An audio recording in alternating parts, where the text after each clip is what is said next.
শ্রদ্ধা জ্ঞাপন করছি। আমার প্রিয় ছাত্রছাত্রীরা এখানে তোমরা রয়েছে, তোমাদেরকে আমি আমার ভালোবাসা জানাই। আমার পূর্ববর্তী বক্তারা এই মকর সংক্রান্তির নানা দিক নিয়ে এতক্ষণ কথা বলেছেন, যাতে আমরা ভীষণভাবে সমৃদ্ধ হয়েছি। আমাকে যে বিষয়টি নিয়ে বলতে বলা হয়েছে, আমাদের এই মকর সংক্রান্তির উৎসবের যে দিকটি, প্রথাগত দিকটি, সেই ক্ষেত্রে বলতে গেলে প্রথমেই যেটি আমাদের তুলে ধরতে হয় যে আমরা জানি আমাদের ত্রিপুরাতে কিন্তু মকর সংক্রান্তিতে তীর্থমুখের একটি বড় মেলা হয়। জানো না তোমরা সবাই? জানো তো সবাই? তীর্থমুখের মেলা হয় অমরপুর ডুম্বুর জলপ্রপাতের ওখানে। তীর্থমুখের মেলাটি কেন হয়? এর কারণ হচ্ছে সেই দিনেই কিন্তু মহাভারতের একটি সাংঘাতিক বলিষ্ঠ চরিত্র, যিনি সবাইকে ছেড়ে অমরত্বের পথে পাড়ি দিয়েছিলেন। বলতে পারবে কে কে সেদিন মারা গেছিলেন? মহাভারতের একটি বলিষ্ঠ চরিত্র। কেউ জানো? কেউ জানো না? পিতামহ ভীষ্ম।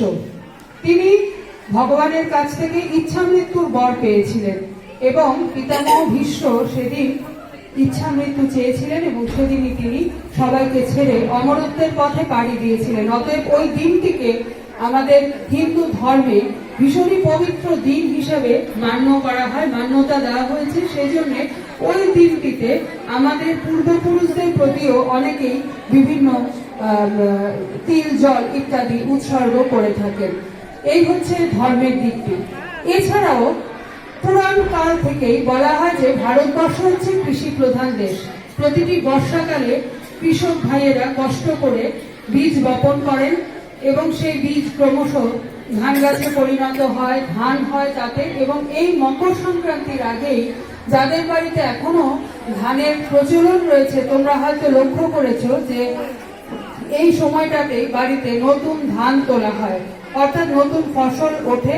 এবং আমাদের সবার মধ্যে, এটা আমাদের হিন্দু ধর্ম বা ইসলাম ধর্ম বা খ্রিস্টান ধর্ম, যে কোনো ধর্মের মধ্যেই এটা আমাদের একটা বিশ্বাস যে আমরা যখন নতুন কিছু উৎপাদন করি তখন সেটা আমরা আমাদের যার যার যে ঈশ্বর তাকে আমরা নিবেদন করি প্রথমে, তারপরে আমরা সেটা গ্রহণ করি।